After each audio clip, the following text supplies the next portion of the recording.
Welcome to Politics Done Right. I am your host, Egberto Willies. This is a progressive program that will take the mystery out of politics. This is the program that will encourage you to make sure government becomes we the people. Whether you are liberal, progressive, conservative, or otherwise, you get to air your point of view. We are an independent media outlet that, unlike mainstream media beholden to corporations, we only owe allegiance to you. Remember, you can also send me a tweet at EGBERTOWILLIES. That is at Egberto Willies. Let us engage. It is Politics Done Right. Well, folks, welcome to one more edition of Politics Done Right. I'm Egberto Willies, your host. Thank you so kindly for being a part of the show. We are going to have a great show for you today. Well, yesterday was the RNC, the Republican National Convention. Oh boy, it was so difficult to watch, but I had to watch it, my friends. It was so difficult to watch. And why is it that you have to watch it? Why folks like myself must watch the Republican Convention? Well, it is my duty. In other words, I got to make sure, got to find out what they're talking about, see what the countermeasures are, see how they're indoctrinated their people, see what lies their people are getting that we are going to have to disinfect.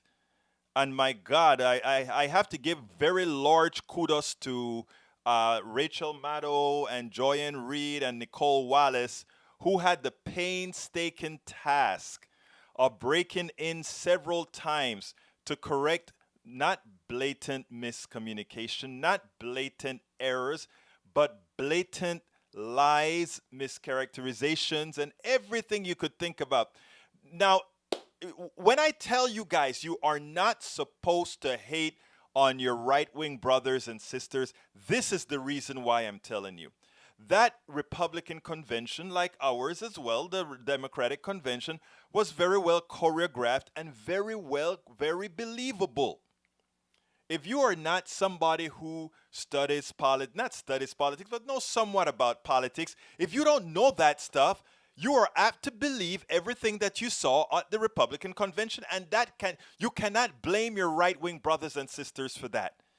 If you have your starting point in life, you have a tendency to go down that particular line of that starting task. So what I've done, and we have some work to do, right? Here's the deal, people. Here's the deal. We have to, first of all, activate our base, the people that are already there, the people that we don't have to convince of anything right now. We have to just make sure of one thing. I don't remember the phrase how they say it, but we have to make sure to get these people voting. We have to make sure that they are going to vote, that they get to the polls, that they're not deterred by the goons that Donald Trump and his minions are going to put out, that they are going to say voting is my right and I am going out there. And for those who can do it in person, the day of, through early voting and all of that, do it.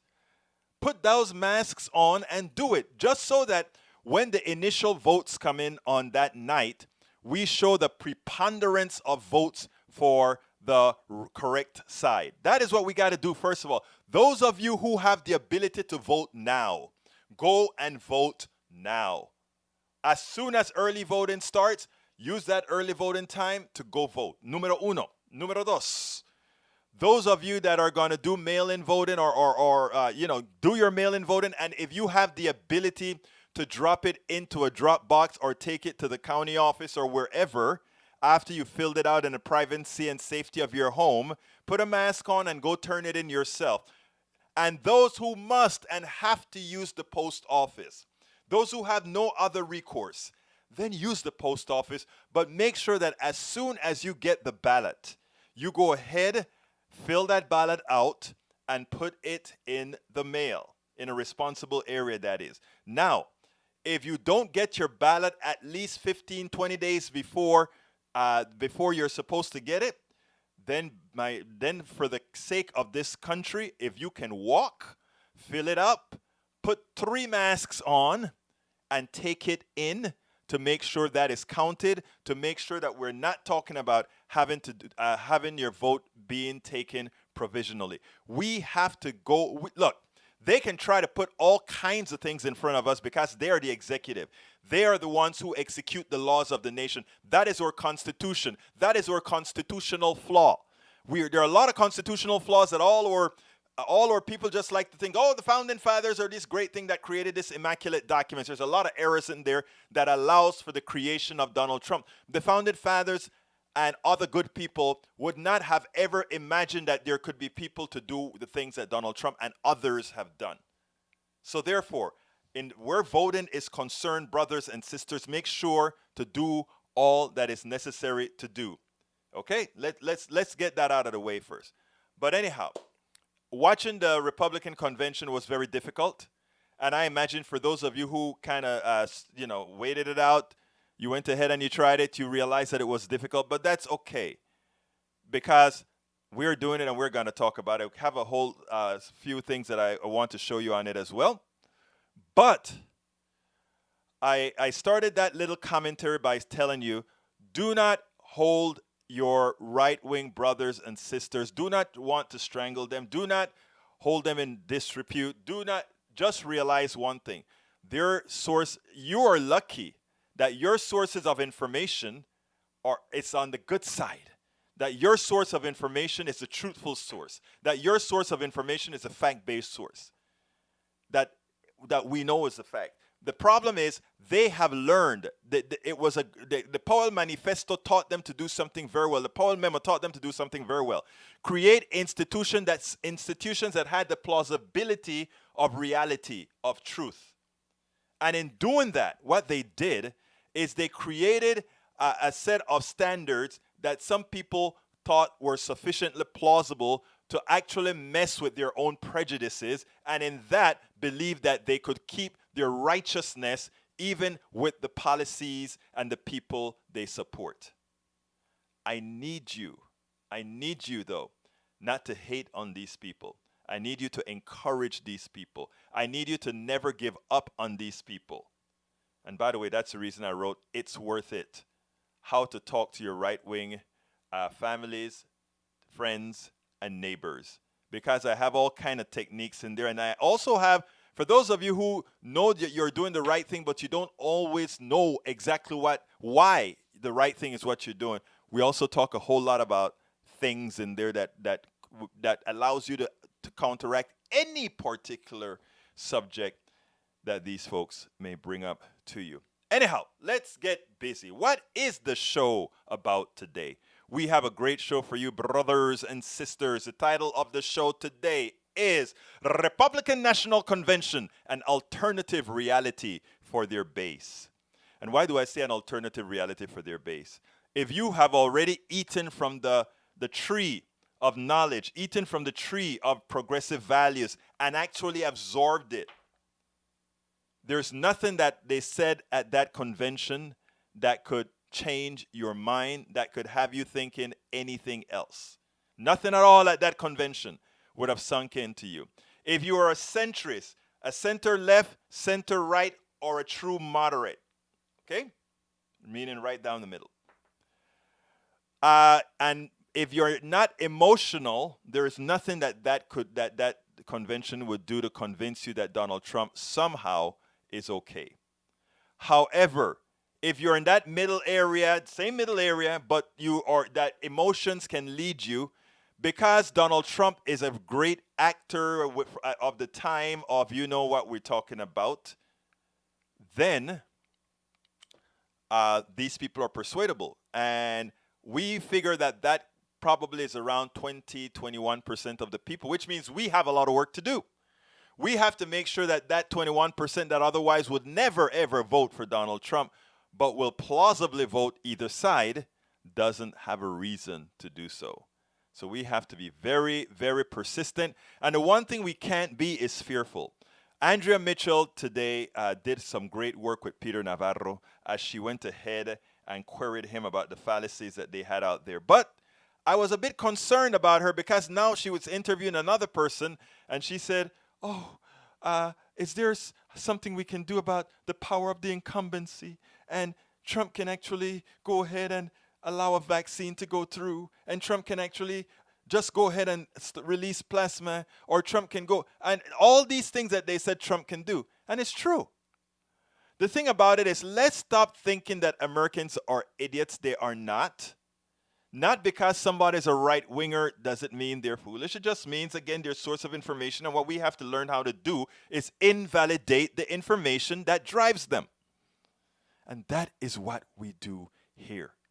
That is what I wrote in that book. How do you invalidate the information? How do you invalidate what others are cued by? And that is what we have to do. So stick with me, follow what we're doing here, and that is what we are going to do.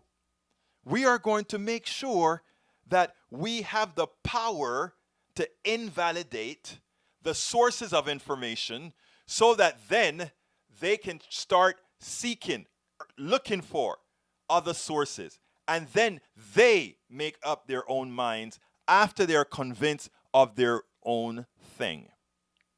Remember what I said? I also mentioned this a lot in the book. I also mentioned a lot of this in the book where I said, it's not helpful for us to just say, this is the way it is, this is the way it is, this is the way to do it.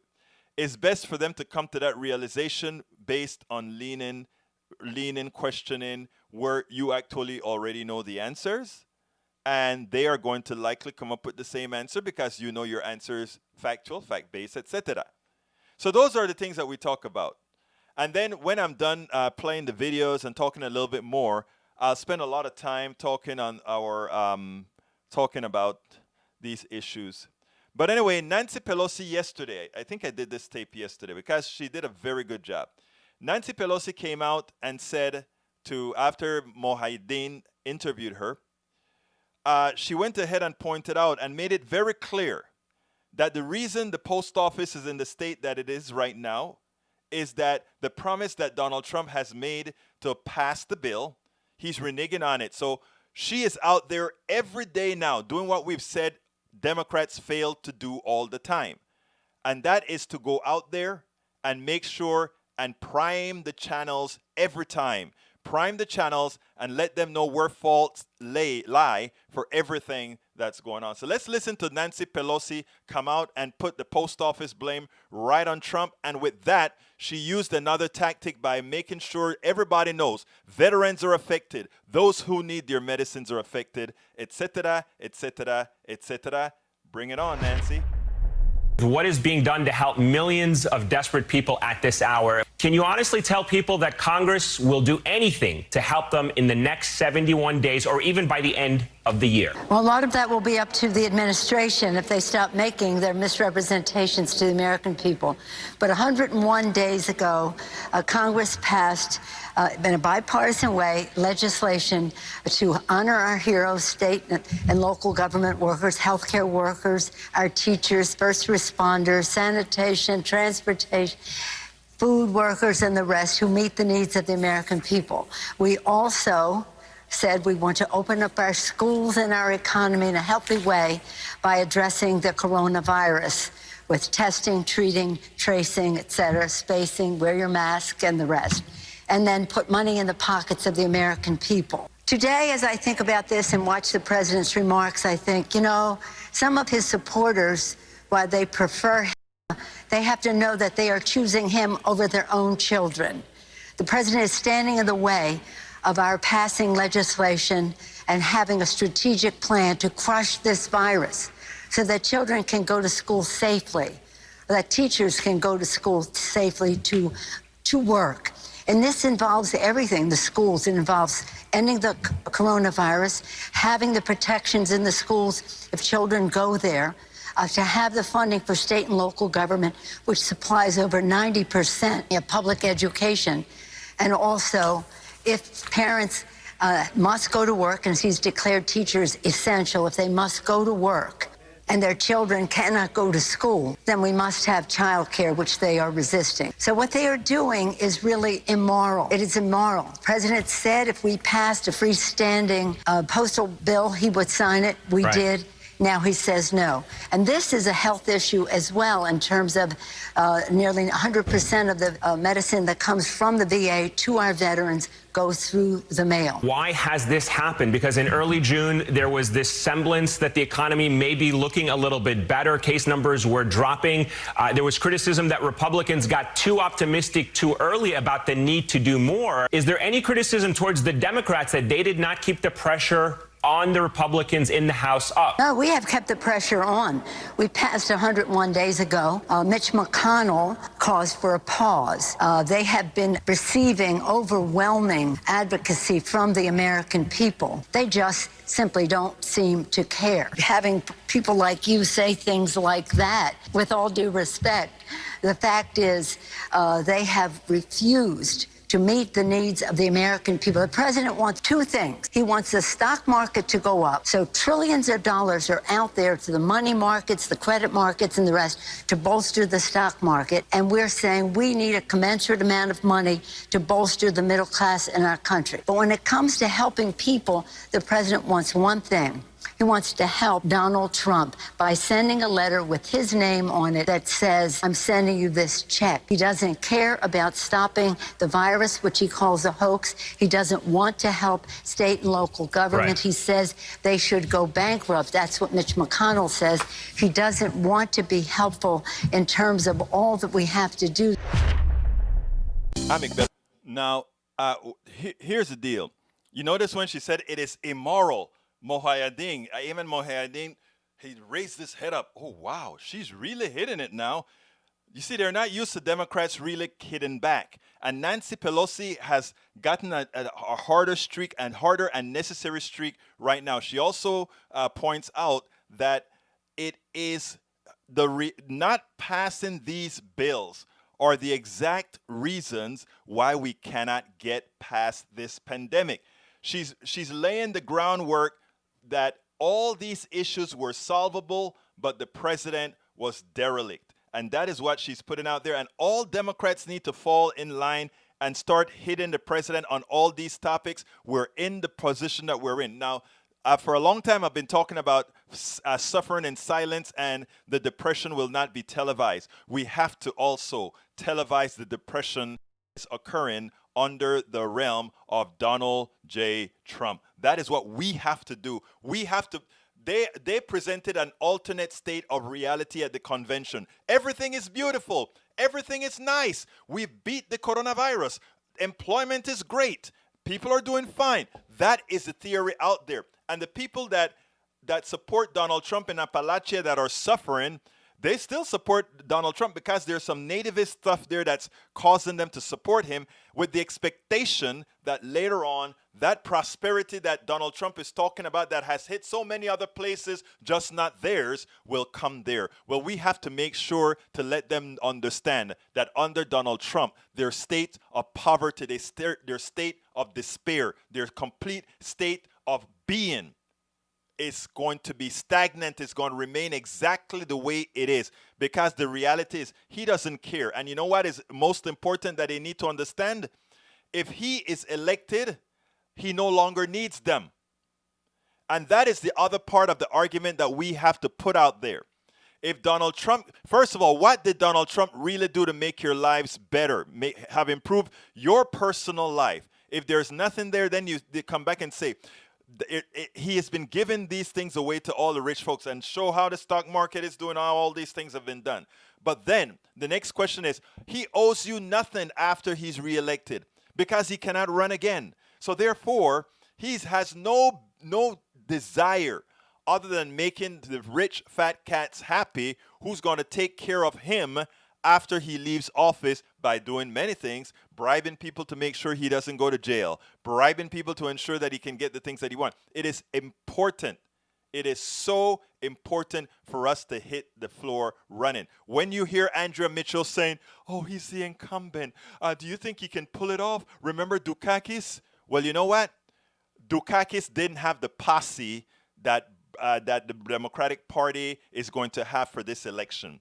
The posse that the Democratic have for this election, number one, progressives. Number two, dissident Republicans. Number three, women.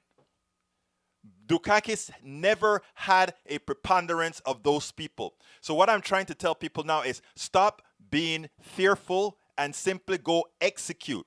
What fear does at this point is it scares you into not performing.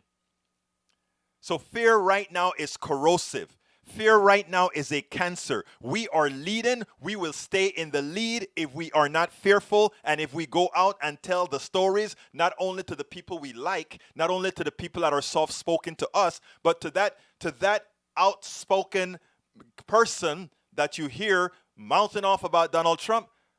He hasn't done anything for you yet. What makes you believe he's going to do anything for you when he doesn't need your vote anymore? You have to start having your narrative together to tell these people they're good people in general. You have to put that in your head. You have to put it in your head not to hate them. And you have to create a backstory in your head. Why is it that in as much as they're performing the way they are, in as much as they're supporting a tyrant, in as much as they're supporting a rapist, in as much as they are supporting a terror, I don't even want to use another word. Have in your mind some reason to still like that person so you can have a civil conversation with them, that in having you, somebody who supports the crazy liberals, the crazy progressives, in you they see something else and they're like, hell, I can listen now and it just be right. And that's why I tell you folks, pick up my book, because we talk about that kind of a stuff where you have to, we have to bring our base out. Number one, that is what you work on first. You put all that energy into getting our base out. We have to get our base out, no doubt about it. A lot of people say, don't waste time on trying to get other people to vote. To convince other people. Actually, after you know that your base is going to be out, use that time to do exactly that. And why do I say use that time to do exactly that? Because we don't want a partial win. We want an annihilation. And we want to have a base of people, because remember also, we get a few of those right folks, those folks that believe they're on the right to vote progressive. They're going to be looking for the things that we claim progressive stands for, which sometimes Biden have to be pushed in that direction. And we'll have more people pushing them now. So it is important that we actually see the big picture. It is easy to be local. It is so much easier to talk to the choir. But what I'm saying is, let's stop only talking to the choir. Let's start talking to everybody. Bring the base in strong, but talk to everybody. Anyhow, I want to get you to listen to the characterization that Steve Schmidt, I love Steve Schmidt. Steve Schmidt characterized the Republican National Convention like no one else. Check this out. Just want to get your reaction to what you watched unfold tonight. I just thought it was ludicrous, Brian. It completely detached from reality, really at a fundamental level.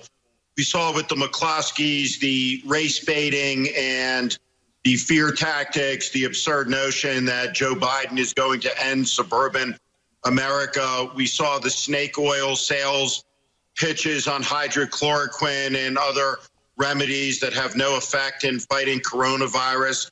And we heard about this America that existed in the Barack Obama administration that bears no resemblance to reality. I mean, the reality is that the country's in a profound crisis. 172,000 Americans are dead. We have more unemployed people on this day in August than we do on any day in August in America's long history. We have a president of the United States who's completely out of his depth, profoundly incompetent, who's wrecked the country. We've never had a moment where this country has been weaker in the post-World War II era. The president of the United States is an international laughingstock. We actually have video of that, where we can see the leaders of the Western democracies literally laughing about Donald Trump behind his back. His foreign policy has been a profound failure. He has emboldened the Chinese. He has emboldened the Russians. He's given moral succor to the tyrants and dictators all over the world refuse to defend American ideals and ideas across the world. So again, it was just a convention today that was totally detached from the reality of what's going on in this country. The schools are opening in chaos. The ones that are opening will likely soon be closed. There's not going to be college football. No American life and the rituals of American life as we get ready to enter the fall, they're all over. It's done. And it's done because of the incompetence of Donald Trump, who mishandled this crisis more profoundly than any American has ever mishandled a crisis, who was charged with responsibility to his fellow citizens. This is what propaganda looks like, and we shouldn't discount its effectiveness. You know, the Republican Party has fully become a cult of personality. There's not even a pretense of a party platform. The party platform is veneration of, complete devotion to, and obedience to Donald Trump. That's what the party platform is. And so in the alternate reality universe, and Nicole Wallace was exactly right when you heard her observations on the last panel talking about this is a president who's not secure with his base. And so they're trying to convince the base, I think by repetition, by the audaciousness of the lie, that he's handled this adroitly, that he's been effective. You know, he talked about banning travel from China. In fact, 40,000 people came in from China after that ban was invoked by the president. So, look, it's all gaslighting. It's all nonsense. None of it is true. There are people who will believe it, but thankfully we know they're a minority of the country. And yes, in fact, it is a minority of the country. The problem, let me tell you what I found. I saw a message from Brice. I'm not answering the messages yet, but I just, what she said kind of touched me, where she says, yeah, I talk all the time and, you know, somehow you can't get through to them or whatever.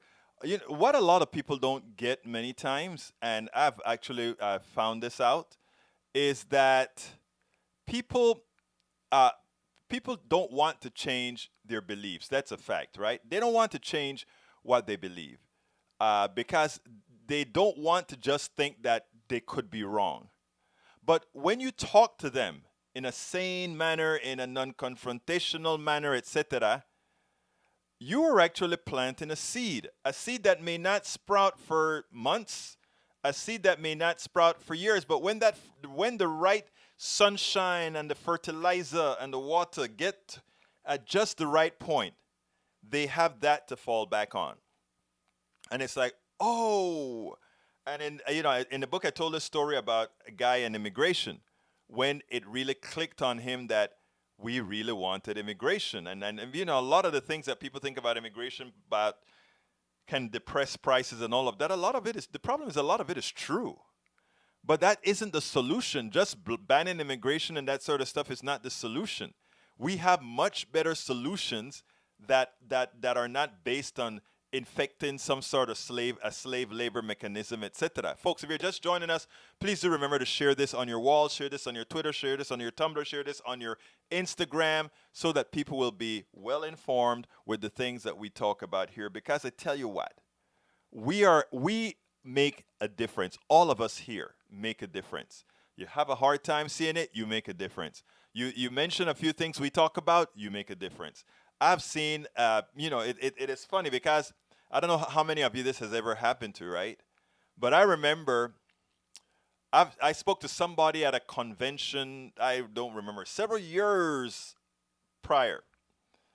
And I don't know, after, 2, 3, 4 years, I don't remember exactly how, I get this email that says, Egberto, remember when you said XYZ? And if I'm not mistaken, I don't even think I remember who the person was exactly at the time until later. I said, oh, I thought that person would have never, but they did.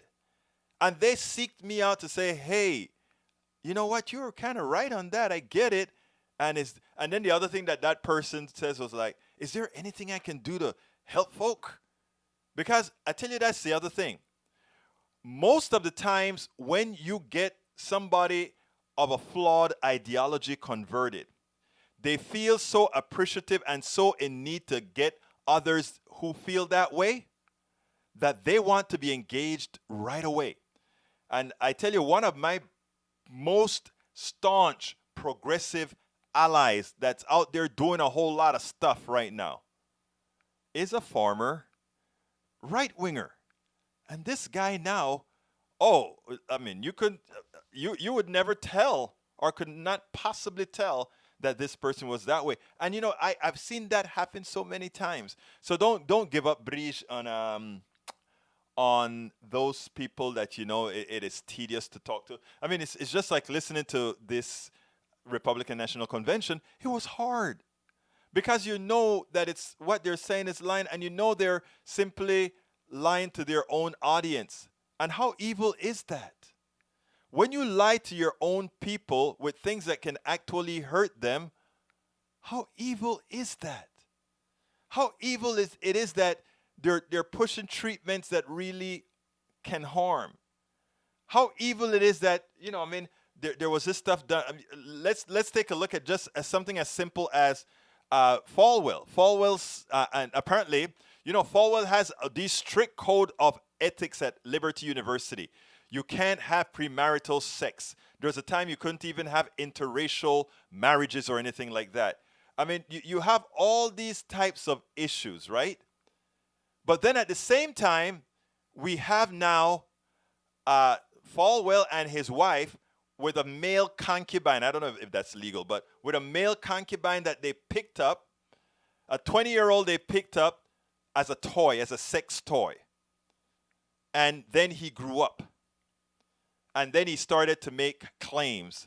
And now it's a mighty mess. Look up Jerry Falwell. I blogged it today, I believe, about the issue where apparently his wife, he enjoyed watching his wife and this 20-year-old toy get on with it. Think about that. And this is one of President Trump's moral leaders, moral evangelical leaders. And by the way, I don't care what your sexual proclivities are. That's your business. I really don't care. I don't even judge it about moral, immoral. None of that bothers me. But when you try to impose all these restrictions on others, and then you're in the back room doing some crazy stuff that you're telling these other folks they can't partake of, I think that's an issue.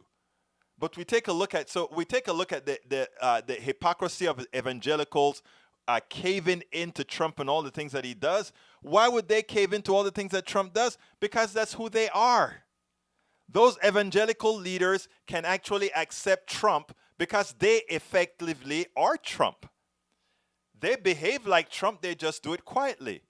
So those are the selling points that we have to put out there. How comes the evangelicals, those people that believe in monogamy, those people that believe in thou shalt not lie, those people that believe in thou shalt not hurt, thou shalt not covet the neighbors, all that kind of stuff, they believe that.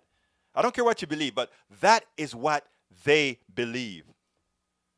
And then they support Trump. And then they get their pew to support Trump. It proves that they are farcical, that they're a farce. But it also gives you the opportunity to get in. Because at that point, you can actually show others, hey, how comes Obama only had one baby mama and Donald Trump had 3 baby mamas, and somehow one is better than the other? Think about it. Anyhow, moving on. I have one last video before I come in and start answering your questions. It seems like I have quite a few good ones to handle. Anyway, this is Andrea Mitchell really letting El Señor Pete Navarro have it. I still think she gave him too much talk time, but still she pushed back on Navarro in a way that they usually had not done. Folks, if you're just joining us, please do remember to share the program. I want to talk to you, though, about the convalescent plasma and the emergency use. FDA Commissioner Stephen Hahn has now apologized. He, along with the president, Secretary Azar, on Sunday night, said that out of 100 people with COVID, 35 were saved by convalescent plasma in a study. He now says that the criticism of those false claims, exaggerated claims, was entirely justified, and that he should have said that there is a relative risk reduction, not an absolute reduction. And in fact, the study was only a subset of a subset, not a randomized study. Now, you are a PhD economist. You're an expert. You know statistics inside and out. Emergency approval of using plasma this way reduces the possibility of having a proper randomized study and it falsely inflates hopes. I don't accept that, So that premise. That to me is like a crazy that's what talking every expert. point. That's it's what like, Mayo, like the not Mayo every Clinic, expert. sir. The Mayo Clinic, which did the study, is saying that, and Dr. Hahn is saying that. Is Dr. Hahn, the FDA commissioner? Let me just get my question out. Is Dr. Hahn wrong? No, the question is. So first of all, Dr. Hahn has said that he was wrong to say this. On the issue of the not being able to do randomized trials, I mean, what is the calculus here? Are we going to wait to use something that can save thousands of lives just so we can have a study that tells us what we already know, which is that is scientific practice, now, sir. With respect, excuse me, that is the way vaccines and drugs are approved. This is an important test. debate. Hang on, Andrea. Effectiveness is the test. Andrea. This is an important debate for the American people and your viewers to have. Do you want to wait for a therapy which likely works to get these scientific studies, which are going to take 3, 6 months or whatever, or do you want to do the right to try? President Trump is the right to try president. And here's what, the debate over convalescent plasma puzzles me, frankly, because this is a therapy that's been used for over a century, and we know two things about it. For other diseases.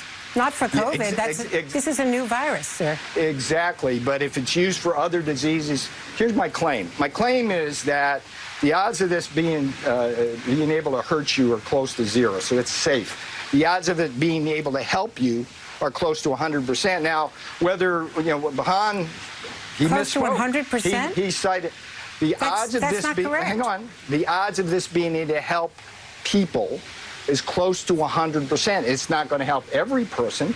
As Hahn basically used absolute numbers rather than relative. I'm not going to defend Stephen Hahn. What I am going to defend is the idea that the president said that as well. Andrea.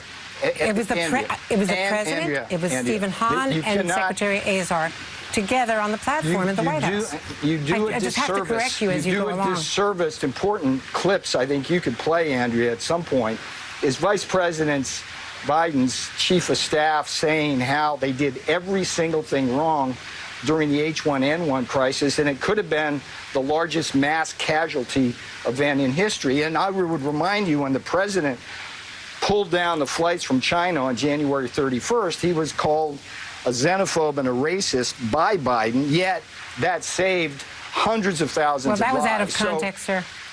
That's not the case. What context? And 40,000 people came in from China after he put that and it could have been hundreds of thousands of more. But Andrea, it's like there were so many exceptions. I think. Now, it's interesting. You notice Andrea took a little bit too long to talk about the Biden statement being out of context, but she went to him with him. And this, if you know how Andrea interviews, you know that for her to push back like that, it's like a new day, because normally does not push back the way she pushed back there with Peter Navarro. But you can see they're completely unscientific. When he makes a silly statement that, plasma therapy has been used for a long time. Yes, for other diseases. Well, yeah, if it works for other diseases. No, you don't know the characteristics of this virus, so you don't know that. You have to do a double-blind study to make sure that it's really efficacious. You got to do that. It is science. Additionally, when he goes out and he says, well, we are, this is the president that's going to say, we'll go ahead and try it anyway. Now, who takes care of that person if trying it out in a non-scientific manner harms you for life? It's not like we're a country that has Medicare for all. It's not like we are a country that saves, that prevents you from going bankrupt if you get real sick or some sort of a pernicious disease, a disease that stays with you for a long time, a chronic disease. That's not the country that we are. So therefore, we must follow scientific norms, because again, if we don't and something goes wrong, we are not a country that takes care of its own. Here in America, you're all alone. Don't forget that. You're all alone. Andrea Mitchell did perfectly with El Señor Navarro, but I think she should have been a little bit harder many a times. Okay, we're starting a little bit early so I can get into these notes. And if anybody want to call, what I'm going to do is I'm going to put the phone number on right now as well. The telephone number is, ¿qué es el número del teléfono? The telephone number is 346-248-7199, 346-248-7799. The code is 254-600-9091. Okay, let me welcome everybody first. Michael Rodman, welcome aboard. AVQ, welcome aboard. Bridge, MCP, welcome aboard. Paul Fleming, welcome aboard. Naked Old Man Sex, welcome aboard.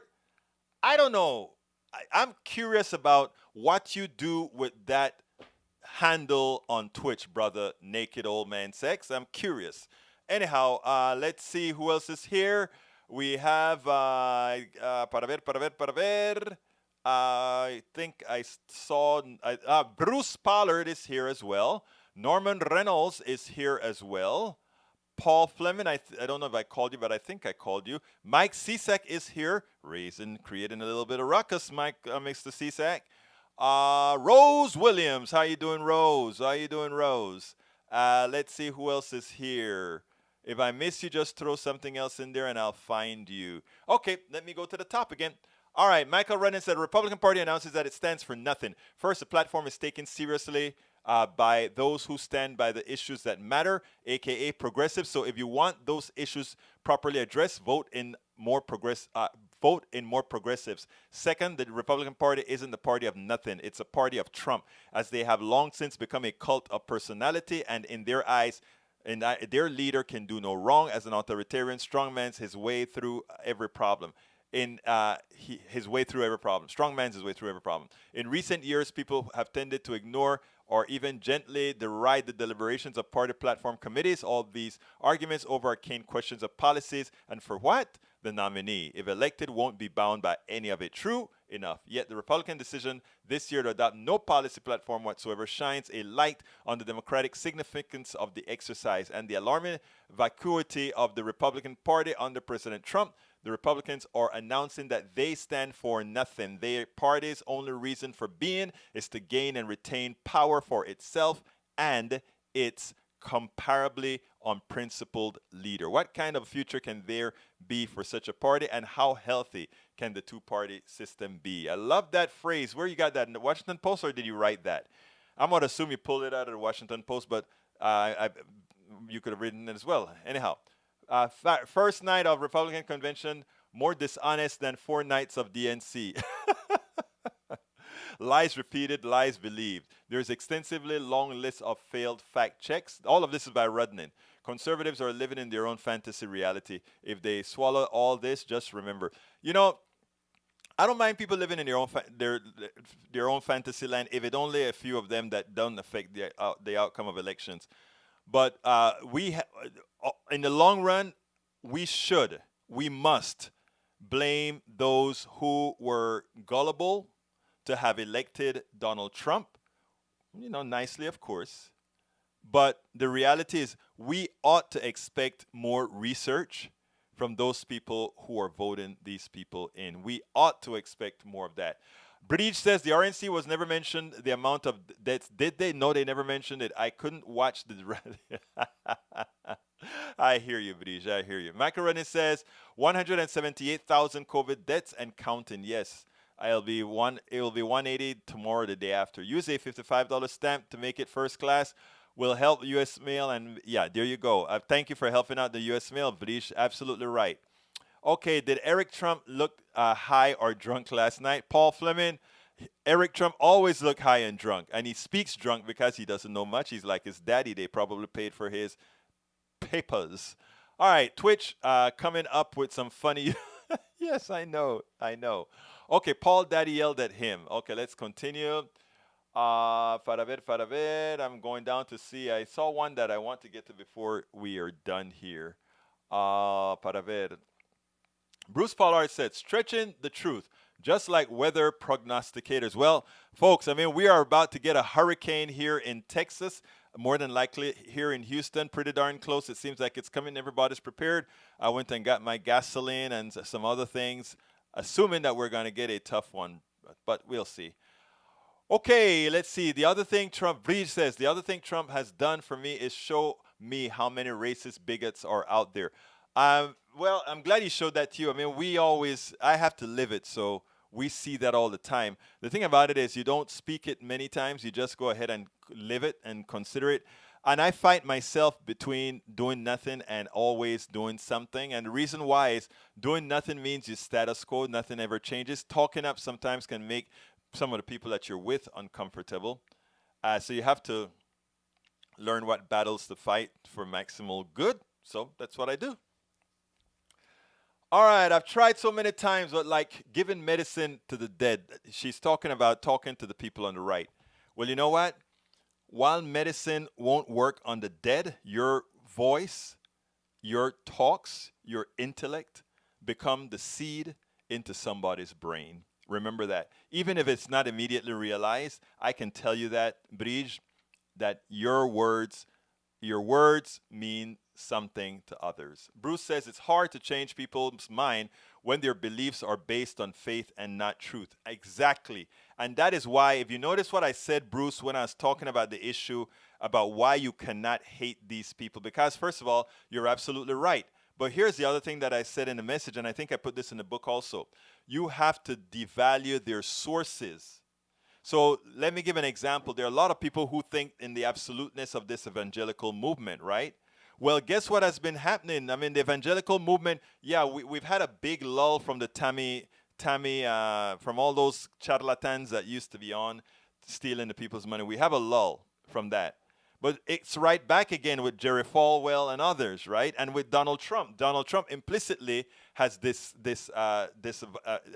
implicitly made the movement look silly. So we use that in a calculated manner to give them less faith in that which they believe in. The Heritage Foundation, I have some easy ways to deal with the Heritage Foundation. The Heritage Foundation believed in personal responsibility until Barack Obama became president, and suddenly the mandate should be unconstitutional, even though that is how they wanted to make sure that insurance companies stay alive. Personal responsibility, everybody had to have insurance. So there's a lot of ways when you know the material. And here's what happens a lot of times. We as progressives many times are not much different than people on the right. We don't have the time to have all the material in one place. So we have to go searching for the material. What I do with this book, and I did also with my other book, As I See It, Class Warfare, is I try to put a hell of a lot of material in an easy, everyday manner of using it in one place. That way, if somebody talks to you about healthcare, you have an answer. If somebody talks to you about the Green New Deal, you have an answer. But it's not only that you have an answer that is tailored to their own reality. And then you make them think. They're not going to come and say, bing, I see the light. I see the light. Thank you so kindly for showing me the light. That's not what they're going to do. But you're going to plant those seeds. I guarantee that. Because you plant those seeds and you can always have a conversation because you've developed a level of respect with these folks that they actually want to talk to you. I have people, I used to live in Starbucks. People come in there just to talk, and most of them are on the right side. Spoken to Bruce a few times in Starbucks, but Bruce is on the good side. But I mean, they come in and speak to them on the right. And I've had folks change overnight. I have a couple bloggers on my site that are right-wing bloggers you would never know because they change on the fly. And now they've written on immigration. They've written on healthcare.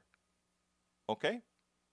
And so don't ever think that your words don't have power. Because I tell you something, Vrij and all the others that are here, you are much more powerful than you could ever believe.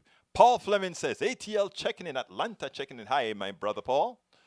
Okay, Bridge, I talk from the basic human needs and go from there. It has never worked.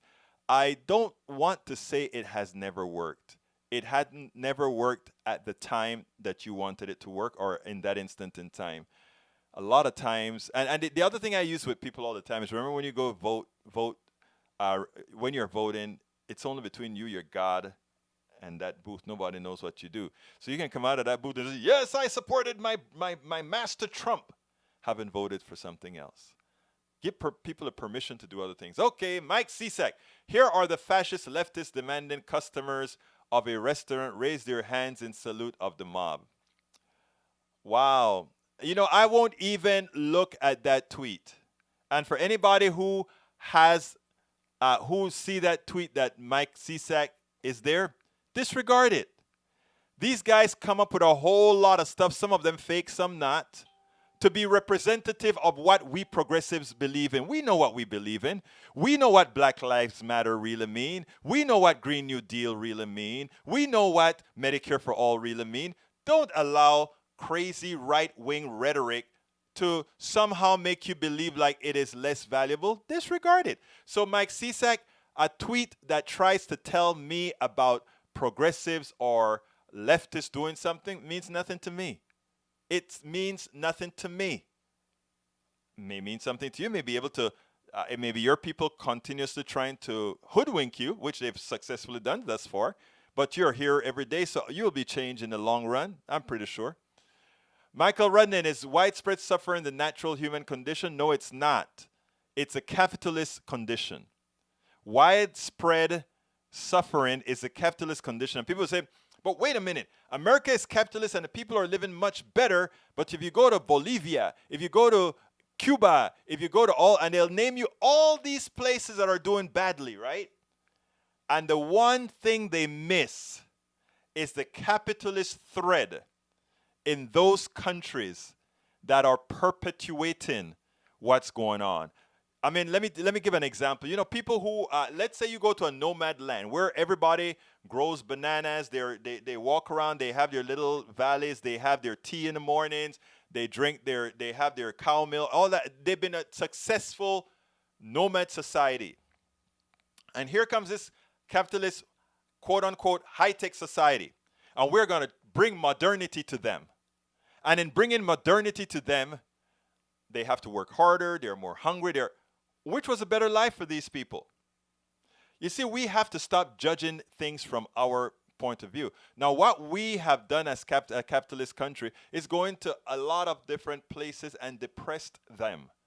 When we go into Panama to extract we are very extractive. And then we want somebody to say thank you for saving us. Saving us from what? Thank you for saving us. We bring our military there to protect. Come on. You have to understand these. You have to understand the genesis of problems, really problems.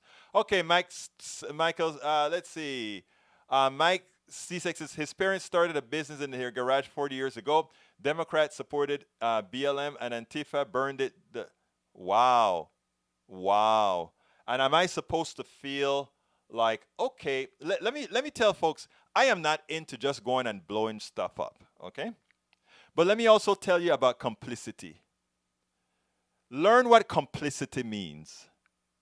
If you are a business owner in a capitalist society, like I have been a business owner in a capitalist society, what has occurred to harm people in that capitalist society, you are also complicit in. When I owned my own business and I did certain capitalist things, I was complicit in it. And if in such doings, something that the pushback to said complicity occurred, I'll feel bad. It may make me broke. All those things are true. But it's a closed loop. Understand that.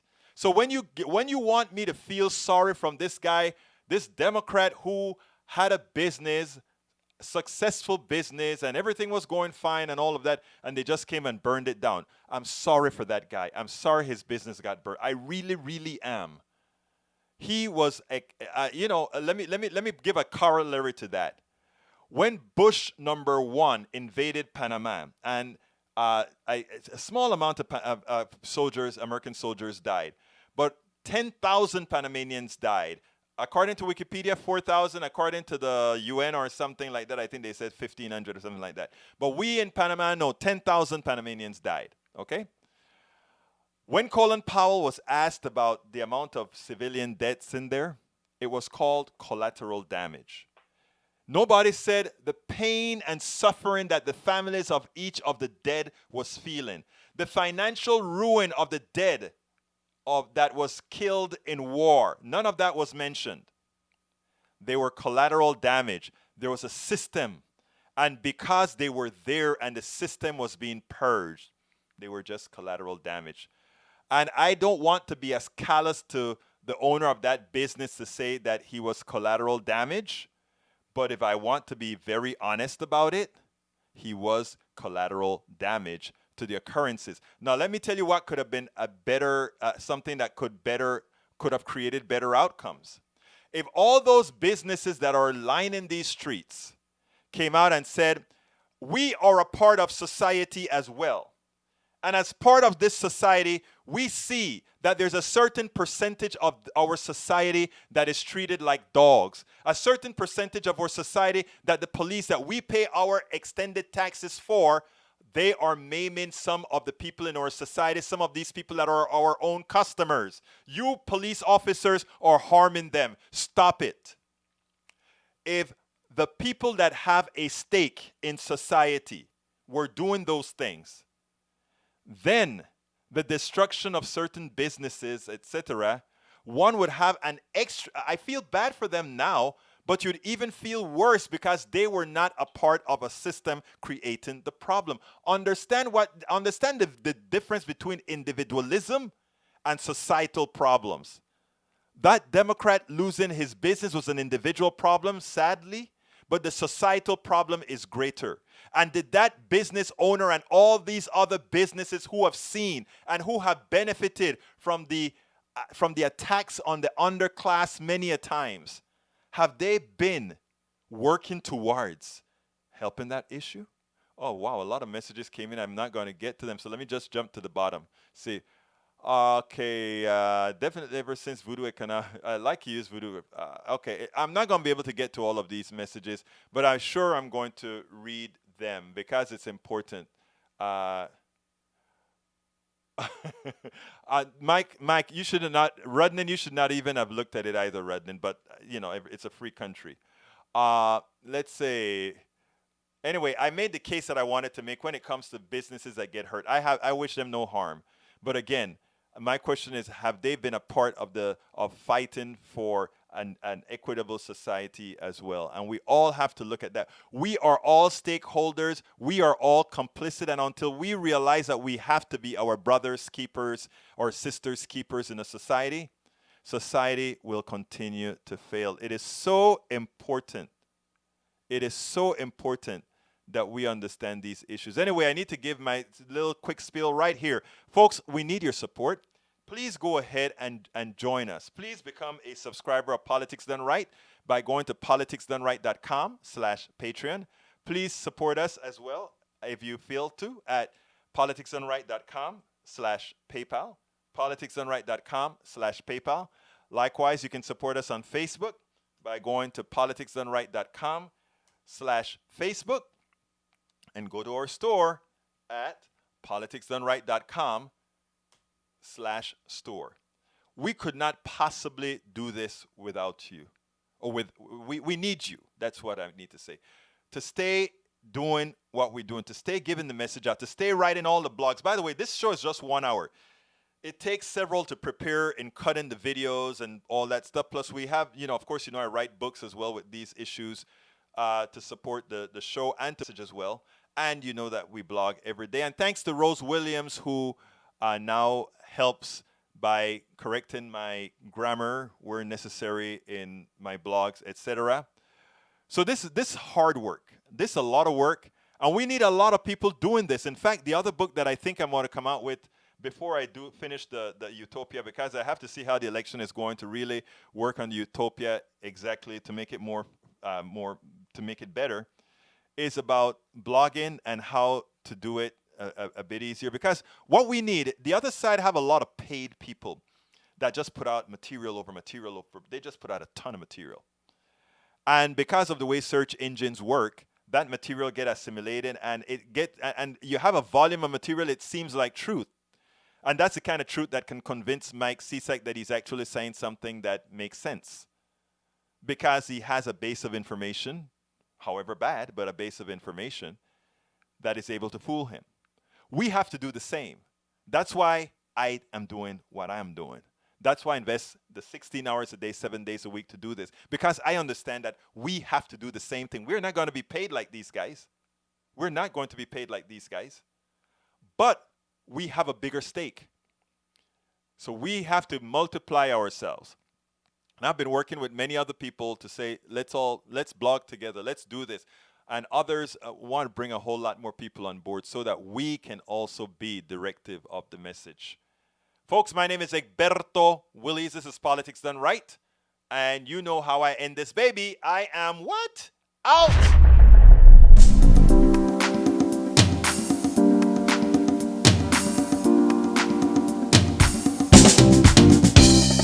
Welcome to Politics Done Right. I am your host, Egberto Willies. This is a progressive program that will take the mystery out of politics. This is the program that will encourage you to make sure government becomes we the people. Whether you are liberal, progressive, conservative, or otherwise, you get to air your point of view. We are an independent media outlet that, unlike mainstream media beholden to corporations, we only owe allegiance to you.